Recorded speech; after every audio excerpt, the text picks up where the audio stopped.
Hi friends, పేదరికంలో భాగంగా part 2లో చూసినట్లయితే భారతదేశంలో పేదరికంపై వేసిన కమిటీలు.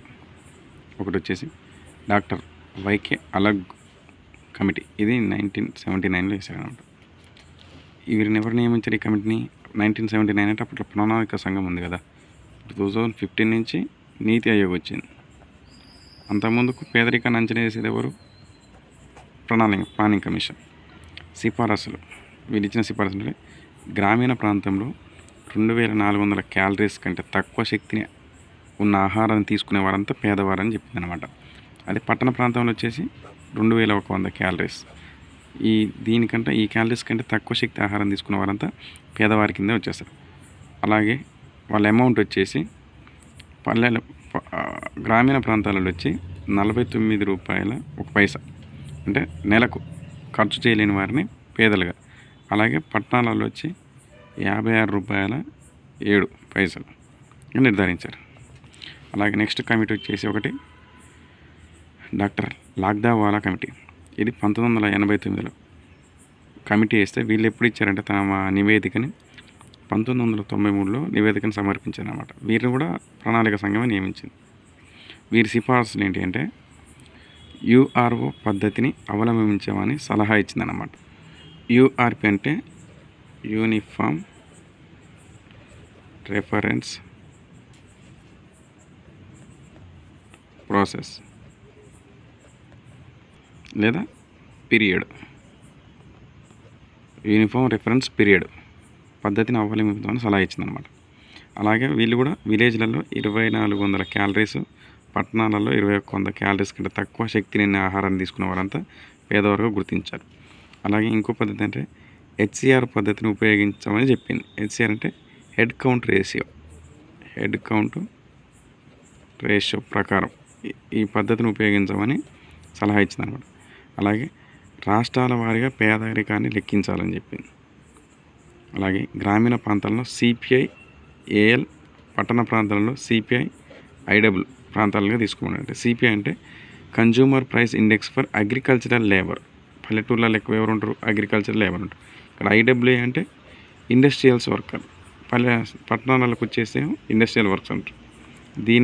వీరి ధరల ఆధారంగా లెక్కలోకి తీసుకోవాలని చెప్పింది.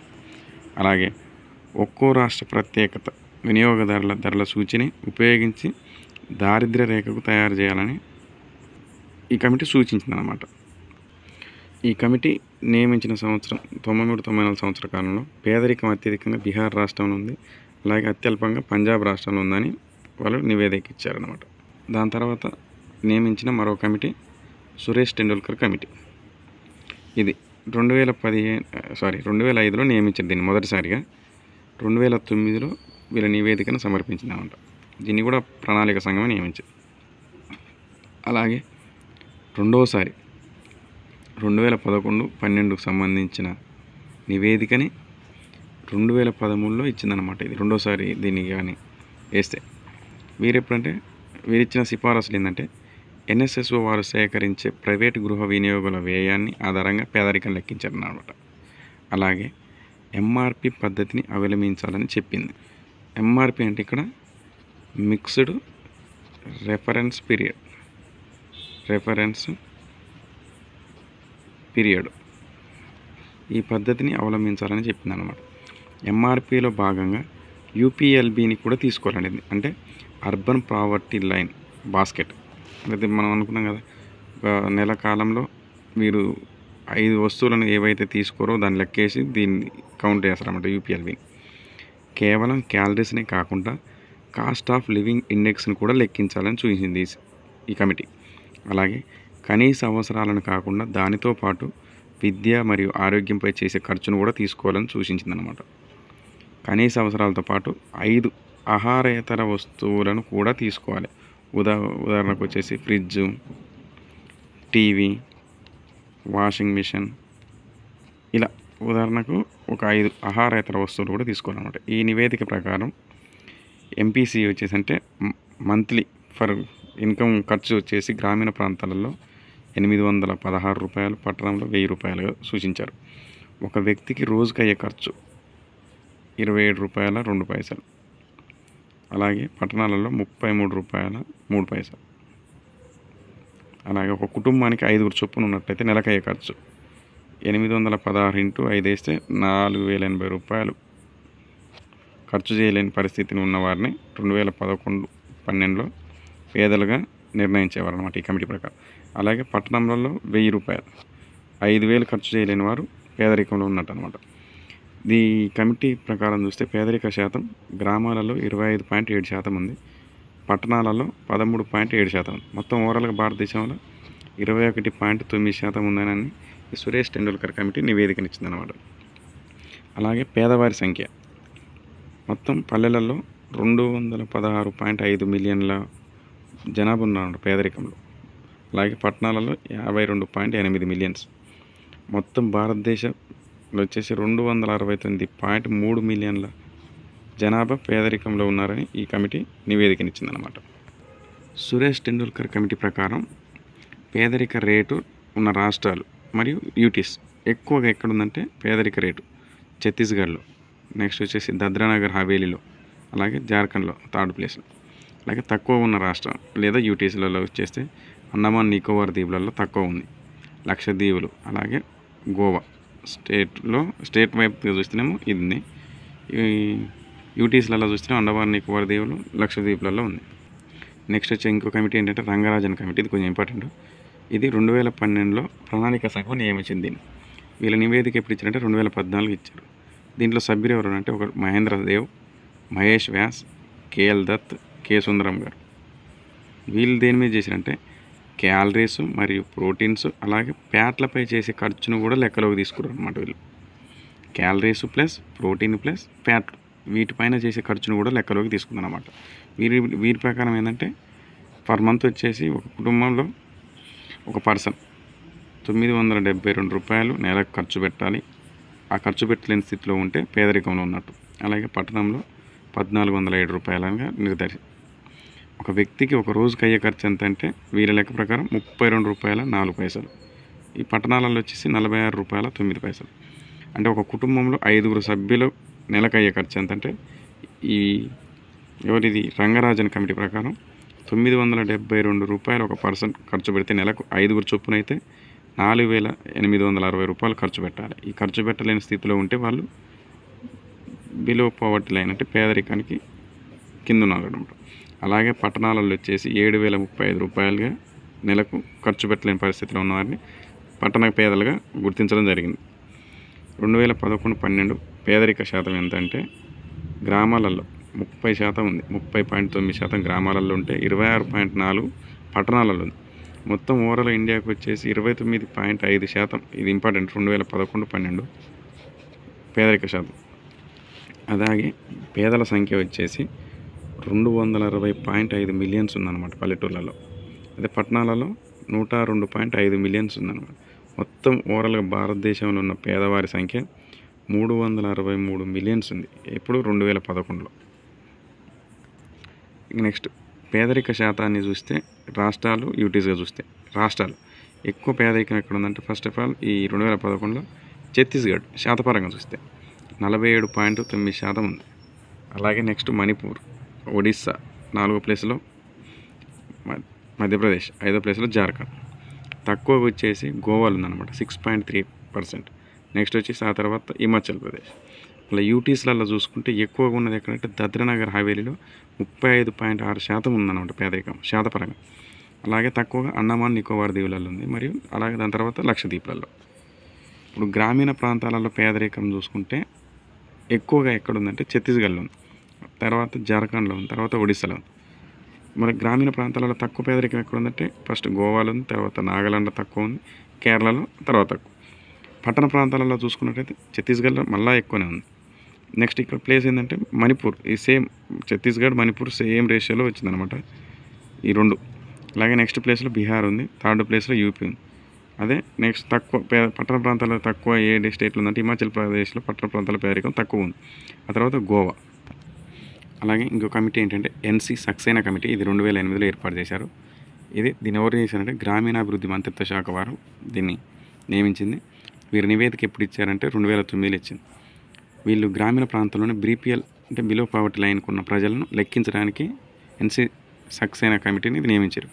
వీళ్ళు ఏంటంటే 3 రకాల పద్ధతులను అవలంబించారనమాట.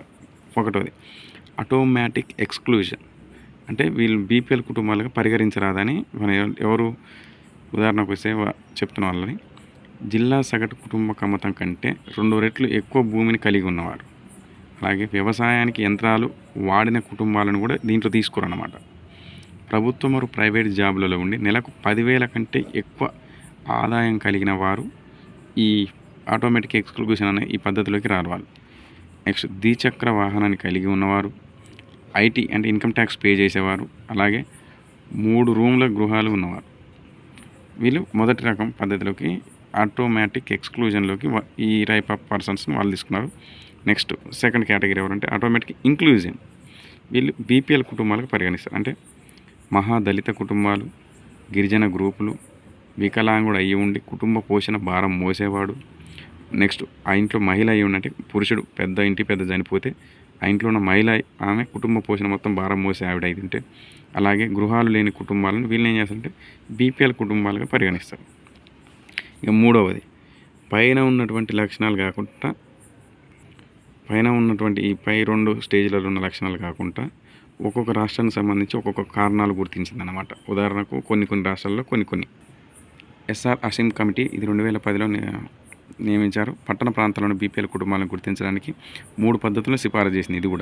ఇది కూడా సేమ్. ఒకటో ఆటోమేటిక్ ఎక్స్క్లూజన్, అంటే ఒక వ్యక్తికి టెలిఫోను, వాషింగ్ మిషన్, ఇంట్లో రిఫ్రిజిరేటరు, 2 వీలరు ఈ 3 కలిగి ఉన్నవారు ఈ కేటగిరీలోకి రారనమాట. ఐటీ పేయర్స్, 4 గదులు కలిగిన ఇల్లు ఉన్న వాళ్ళు ఈ ఆటోమేటిక్ ఎక్స్క్లూజన్ కింద పరిగణిస్తారు వారిని.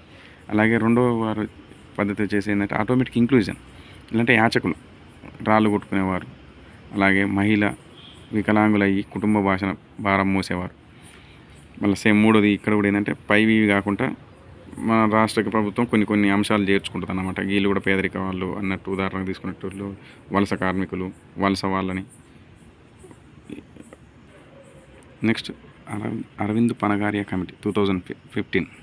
ఇక 2015 అంటే ఇక్కడ నీతి ఆయోగ్ వచ్చేస్తుంది అన్నమాట. ఇక్కడ ప్లానింగ్ కమిషన్ అనేది రద్దు అవుతుంది కదా, 2015 జనవరి 1 నుంచి నీతి ఆయోగ్ అనేది వస్తుంది. నీతి ఆయోగ్ ఫస్ట్ చైర్మన్ వచ్చేసి కూడా అరవింద్ పనగారియా గారే. ప్రజెంట్ వచ్చేసి సుమన్ కేబేరి నీతి ఆయోగ్ వైస్ ప్రెసిడెంట్. సురేష్ టెండూల్కర్ నివేదికను అమలు చేయాలని చెప్పింది ఇది 2015 కమిటీ. జనాభా లెక్కల ప్రకారం వీళ్ళు ఏంటంటే సంవత్సరం పేదరిక శాతం చూస్తే 1991లో 29.9% ఉంది పేదరికం ఇండియాలో. 2001 వచ్చేసరికి 26%, 2011 వచ్చేసరికి 21.9. అంటే అబ్జర్వ్ చేసినట్టయితే ప్రతి దశాబ్దానికి పేదరిక శాతం అనేది తగ్గుతూ వస్తుంది.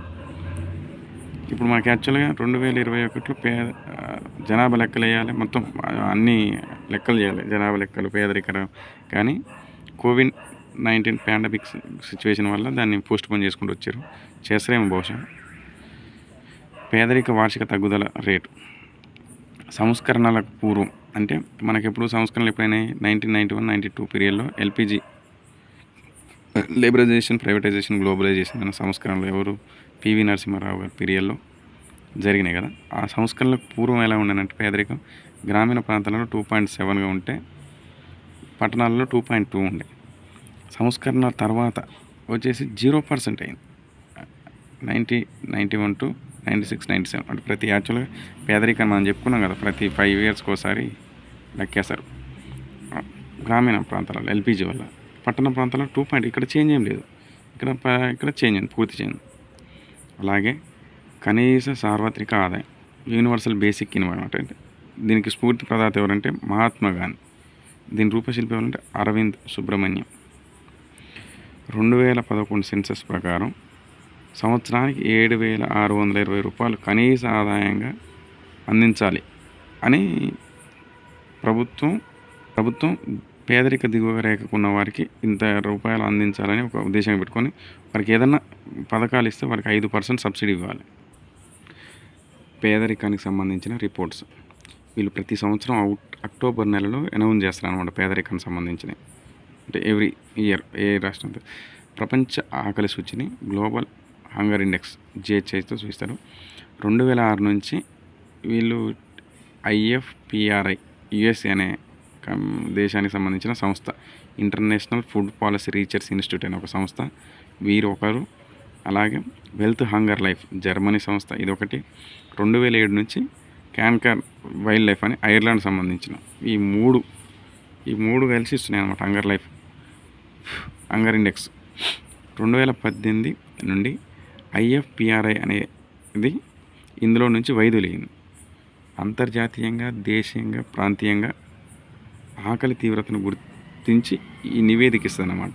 వీళ్ళు దేని ఆధారంగా ప్రధానంగా 4 అంశాలను ఆధారంగా చేసుకుని ఇస్తారనమాట. ఒకటి, పోషకాహార లోపం గలవారు, పిల్లలలో నిస్సత్తువ, అలాగే పిల్లలలో ఎదుగుదల లోపం, గిడసబారడం అంటే వయసుకు తగ్గ ఎత్తు లేకపోవడం, పిల్లలలో నిస్సత్తా అంటే 5 సంవత్సరాల పిల్లలు ఎత్తు తగ్గ బరువు లేకపోవడం, అలాగే శిశు మరణాల రేటు, చైల్డ్ మోర్టాలిటీ అంటారు కదా. ఈ 4 అంశాలను బేస్ చేసుకొని వారు రిపోర్ట్ ఇస్తారనమాట. వీళ్ళు మొత్తం ఈ రిపోర్ట్స్ ప్రకారం వారు 2018లో ఇచ్చిన రిపోర్ట్ ప్రకారం 44 దేశాలలో డేంజర్ జోన్లో ఉన్నాయని చెప్పారు వీళ్ళు. గ్లోబల్ హంగర్ ఇండెక్స్ స్కోర్ వచ్చేసి 0 నుంచి 100 మధ్య ఉంటుంది. 0 ఉంటేనేమో ఆకలి లేని దేశం అన్నమాట. అక్కడ ఆకలికి ఎటువంటి కొదువు ఉండదు. అలాగే 100కు దగ్గర ఉంటే ఎక్కువ హంగర్ ఉన్నట్టు. 2022లో GHI స్కోర్ వచ్చేసి 22.1 ఉంది, అంటే చాలా సీరియస్గా ఉన్నట్టు. అప్పుడు 2022 ఇండియా ర్యాంక్ వచ్చేసి 107 ఉంది. 121 రాష్ట్రాలతో పోల్చుకుంటే.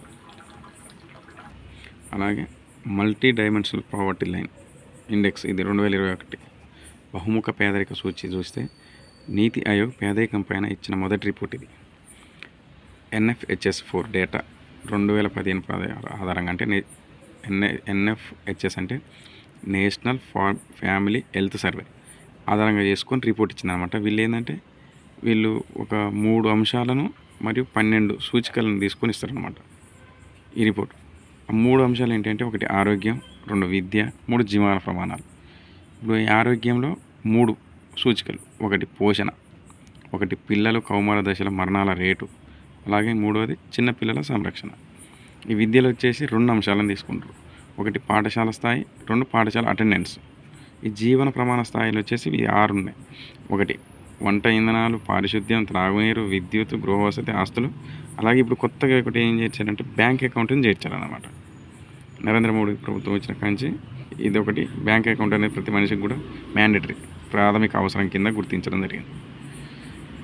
2015-16 డేటా ఏంటంటే, ఇండియా యొక్క పేదరిక శాతం వచ్చేసి 25.01, గ్రామీణ ప్రాంతాలలో 32.75, పట్టణ ప్రాంతాలలో 8.81. ఇది ఎప్పటి డేటా? 2015-16 సంబంధించిన డేటా.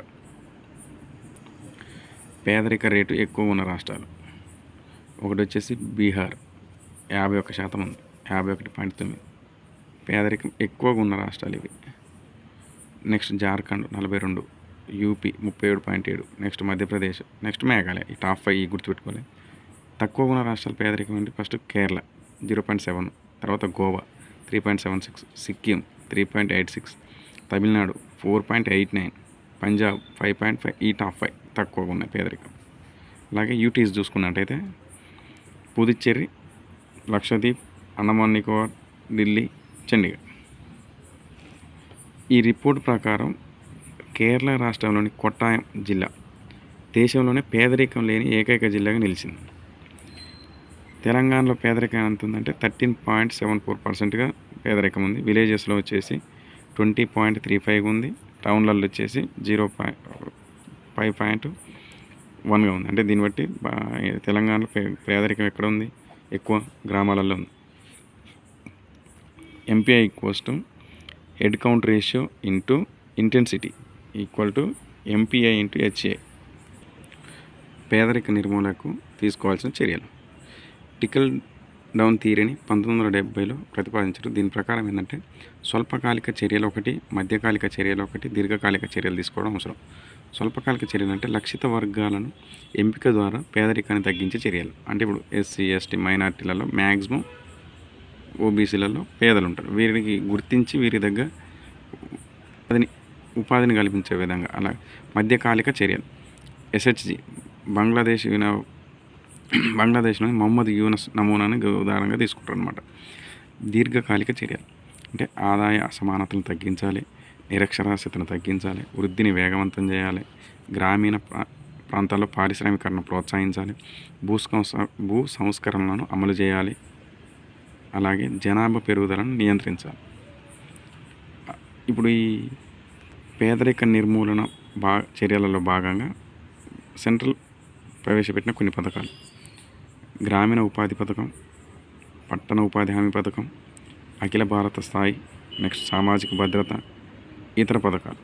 ఇప్పుడు ఇందులో కొన్ని రకాలు చూస్తే వేతన ఉపాధి అంటే ప్రభుత్వం పని కల్పించి వేతనం ఇవ్వాలి. ఇప్పుడు ఉదాహరణ మన్రేగా ఉంది అంటే కరువు పని. నెక్స్ట్ స్వయం ఉపాధి పని, రుణాలు ఇప్పించి సెల్ఫ్ పరిశ్రమలు ప్రోత్సహించడం. ఉదాహరణ డ్వాక్రా మహిళా సంఘాలు, ఐఆర్డిపి ఈ సంస్థలకి ఏముందంటే రుణాలు ఇస్తుంది బ్యాంకు. తర్వాత వాళ్ళ నుంచి కొద్ది అమౌంట్ తీసుకుంటూ వాళ్ళకి ఏదో ఒక ఉపాధిని పరిశ్రమలు పెట్టుకునేందుకు ప్రోత్సహిస్తుంది. నెక్స్ట్ సామాజిక భద్రత పథకం అంటే ప్రభుత్వ బీమా, పెన్షన్ ఇలాంటివి కల్పించడం సామాజిక భద్రత పథకం కింద. ఈ పేదరికం నిర్మూలించాల్సిన భాగంగా కొన్ని పథకాలను పెట్టిందన్నమాట. అందులో ఒకటి వచ్చి DPAP, drought prone area programme. ఇది 1973-74 సంవత్సరంలో దీన్ని పెట్టారు. కేంద్ర రాష్ట్ర నిధులు వచ్చేసి ఇందులో 50%. ఇది ఎక్కువ ఎక్కడ ఉంటుందంటే ఎడారి ప్రాంతంలో. ఉద్దేశం దీని ఏంటంటే నీటి వనరులను అభివృద్ధి పరుస్తూ మెట్ట ప్రాంత భూములను సంరక్షించడమే ఈ పథకం యొక్క లక్ష్యం. ఎందుకంటే దీనివల్ల కొద్దిగా ఉపాధి అనేది లభిస్తుంది.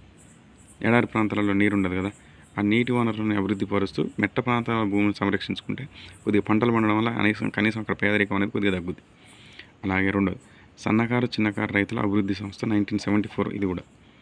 ఇది స్మాల్ ఫార్మర్స్ డెవలప్మెంట్ ఏజెన్సీ అంటుంది. అని ఉపాంత రైతులు అంటే 1 హెక్టార్ రూపాయలు ఉండేవారిని ఉపాంత రైతులు, చిన్న రైతులు అంటే 1 హెక్టార్ నుంచి 2 హెక్టార్ల మధ్య భూమి గల వారిని చిన్న రైతులు అంటారు.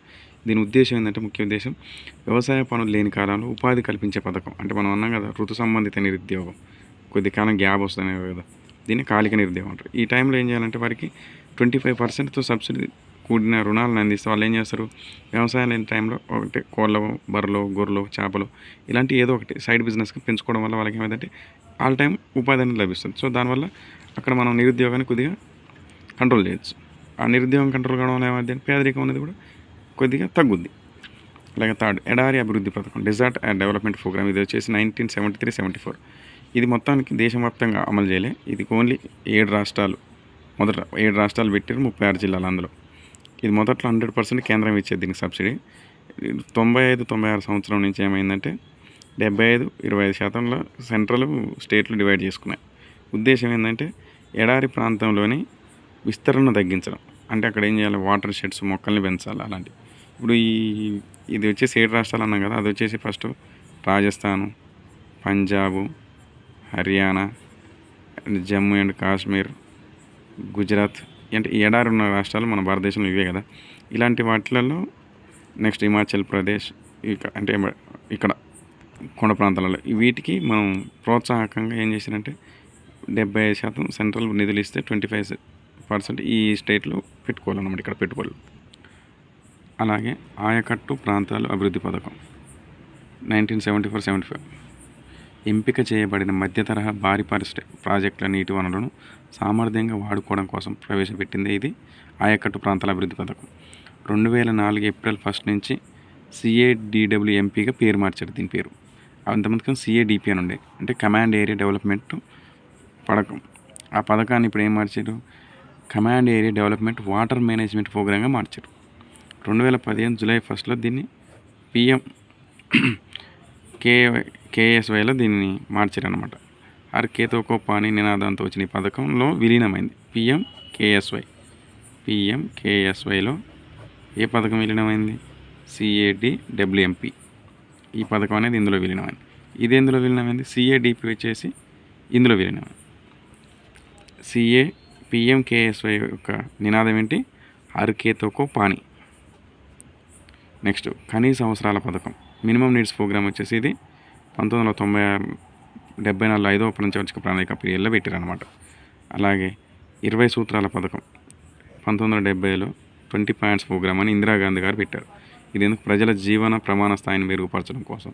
ఈ 20 సూత్రాల పథకంలోనే విద్య, 1 ఉపాధి, 3 ఆరోగ్యం, 4 గృహ వసతి, 5 కనీస అవసరాలకు సంబంధించిన మొత్తం 20 రకాల పథకాలను సూత్రాలని ఆవిడ ప్రవేశపెట్టింది ఆ పేదరికాన్ని తగ్గించడానికి. 6 విద్యుత్ అలాంటి సదుపాయాలు.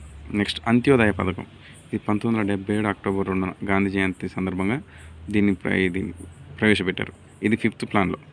రాజస్థాన్లో మొట్టమొదటిగా ఈ పథకాన్ని ప్రవేశపెట్టారు అనమాట. ఇందులో పేదలలో ఉండే నిరుపేదలకు, అంటే మనం ఇంతకుముందు చెప్పుకున్నాం బిలో పవర్టీ లైన్లో ఉదాహరణకు ఒక పర్సన్ 500 ఖర్చు పెడుతుండు, ఆనికన్నా ఇంకా దరిద్రంగా 150 రూపాయలు ఖర్చు పెట్టే పేదోడు ఉంటాడు కదా, వీన్ని ఏమంటాం మనం పేదలలో కడపేద, పేదలలో నిరుపేద, పూరెస్ట్ ఆఫ్ ది పూర్గా గుర్తిస్తాం. Poorest of the poor. వీరిని తగ్గించడం కోసం ఫస్ట్ ఆఫ్ ఆల్ ప్రభుత్వం ఏం చేసిందంటే ఏఏవై అంత్యోదయ అన్న యోజన పథకం అనేది తీసుకొచ్చింది. ఈ పథకం కింద ఏమవుతుందంటే 35 కేజీల తిండి గింజలు ఇస్తారు. అది ఏదన్నా కానీ, అంటే మన తెలుగు రాష్ట్రాలలో మనం ఎక్కువ బియ్యం తింటాం. అక్కడ ఉత్తర భారతదేశానికి వస్తే గోధుమలు, అలాంటి సంబంధించిన తిండి గింజలు అనేది దీని కింద 35 కేజీలు ఉచితంగా కూడిస్తారు. దీనికి సంబంధించిన ఈ పథకానికి వచ్చిన ఖర్చు వచ్చేసి ఎవరు పెట్టుకుంటారంటే 50% సెంట్రల్, 50% వచ్చేసి స్టేట్ పెట్టుకుంటారు. అలాగే నెక్స్ట్ వచ్చిన పథకం ఏంటంటే పనికి ఆహార పథకం. దీన్నే పీడబ్ల్యూపీ అంటారు, ఫుడ్ ఫర్ వర్క్ ప్రోగ్రామ్. ఇది 1977లో వచ్చింది. ఇది 5th 5 years ప్లాన్లో రాజస్థాన్లో ప్రారంభం చేశారు. దీన్ని వేతన ఉపాధి పథకం కింద గుర్తించవచ్చు. 2.5 kg పర్ డే ఆహార ధాన్యాలను ఇస్తారు. ఈ పనికి ఆహార పథకంలో పనిచేస్తే పర్ డేకు 2.5 కిలోల ఆహార ధాన్యాలు ఇస్తారు. దీని ఉద్దేశం ఏంటంటే ఉపాధి కల్పన, సామాజిక అడవులను అభివృద్ధి చేయడం, భూసార పరిరక్షించడం. అలాగే NERP 1980లో విలీనం చేశారు. ఇది నేషనల్ రూరల్ ఎంప్లాయ్మెంట్ ప్రోగ్రాంలో ఇది విలీనం చేశారు, FWPని. అలాగే జాతీయ గ్రామీణ ఉపాధి హామీ పథకం నరేగా. ఇది 1980 అక్టోబర్ 2 వచ్చింది. 6th 5 years ప్లాన్లో. దీని ఉద్దేశం ఏంటంటే వ్యవసాయ కూలీలకు పనులు లేని కాలంలో పనులు కల్పించడం, వేతనతో కూడిన ఉపాధి పథకం. FWPని మార్పులు చేసి NREPలో విలీనం చేశారు. దీనికి కూడా సేమ్ 50-50 కేంద్రం రాష్ట్రాలు. దీని ప్రాధాన్యత ఎక్కువైంది దేనికంటే ఉమ్మడి సామాజిక ఆస్తుల సృష్టికి, అలాగే సామాజిక అడవుల అభివృద్ధికి, భూసార పరిరక్షణ కోసం, పౌష్టికాహారాన్ని అందించడం కోసం. తర్వాత దీన్ని RLEGPలో విలీనం చేశారన్నమాట. నెక్స్ట్ ఇంకో పథకం వచ్చేసి ఇవన్నీ పేదరికాన్ని తగ్గించడం కోసం కేంద్ర ప్రభుత్వం ప్రవేశపెట్టిన పథకాలు అన్నమాట. భూమి లేని గ్రామీణ ఉపాధి హామీ పథకం. భూమి లేని గ్రామీణులకు, ప్రాంత ప్రజలకు ఉపాధి హామీ పథకం 1983లో. ఈ 1983 ఆగస్టు 15న దీన్ని చేశారు. 6th 5 years ప్లాన్లో దీన్ని ప్రవేశపెట్టారు. దీని ఉద్దేశం ఏంటంటే గ్రామీణ ప్రాంతాల్లో భూమి లేని పేదలకు కుటుంబంలో ఒకరికి 100 రోజులు పని కల్పించడం, పని కోరిన 15 రోజుల లోపు వారికి పని కల్పించాలి. అలాగే ఆ పని కూడా ఎంత దూరంలో అంటే వారి ఉండే ఇంటి కాంచి 5 కిలోమీటర్ల లోపు దూరంలో పని చూపించడం. దీని ప్రాధాన్యత వచ్చేసి ఏంటంటే గ్రామీణ సామాజిక ఆస్తుల నిర్మాణం 10% SC/ST వారికి కేటాయించాలి. మొత్తం ఖర్చులో మెటీరియల్ వేతన నిష్పత్తి 50-50% చేయాలి. అంటే ఇప్పుడు ఈ పనికి సంబంధించిన పార, గొడ్డలి, గడ్డపార ఇలాంటి ఆయుధాలు మెటీరియల్స్ తీసుకెళ్తారు కదా, దీనికి సంబంధించిన వేతనం కూడా మెటీరియల్కి సంబంధించిన వేతనం ఇవ్వాలి. నెక్స్ట్ వేతన నిష్పత్తి అతను చేసిన పనికి ఇవ్వాలి. ఆ ప్రాతిపాదికన 50-50%లో అతనికి అమౌంట్ అనేది ఖర్చు చేయాలి. నెక్స్ట్ చపాట్ 1986 CART ప్లస్ PADI 2 ఏజెన్సీల కలయిక వల్ల CAPART 1986లో వచ్చిందన్నమాట. CART అంటే council for advancement of rural technology.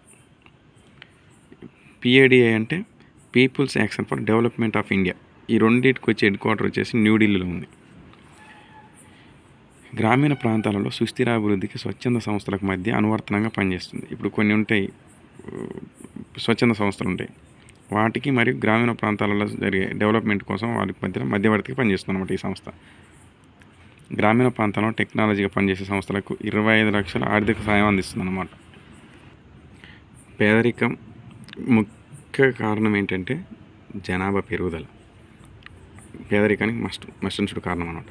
అలాగే మూలధన సాంద్రత పద్ధతుల్ని వాడకం, అంటే యంత్రాలను వాడి మనుషులని వాడకం తక్కువైతే కొద్ది అక్కడ ఏమంటే ఉపాధి లభించక అక్కడ పేదరికం అనేది ఏర్పడుతుంది. అలాగే నైపుణ్య సామర్థ్యాల కొరత వలన, అలాగే ఆర్థిక మాంద్యాల వలన అనేది నిరక్షరాస్యత వలన, ముఖ్యంగా నిరక్షరాస్యత వలన పేదరికం అనేది ఏర్పడుతుంది. ఓకే ఫ్రెండ్స్, ఇంతటితో పేదరికం అనే చాప్టర్ అయిపోయింది. నెక్స్ట్ నిరుద్యోగం గురించి తెలుసుకుందాం నెక్స్ట్ క్లాస్లో. Okay, bye, thank you.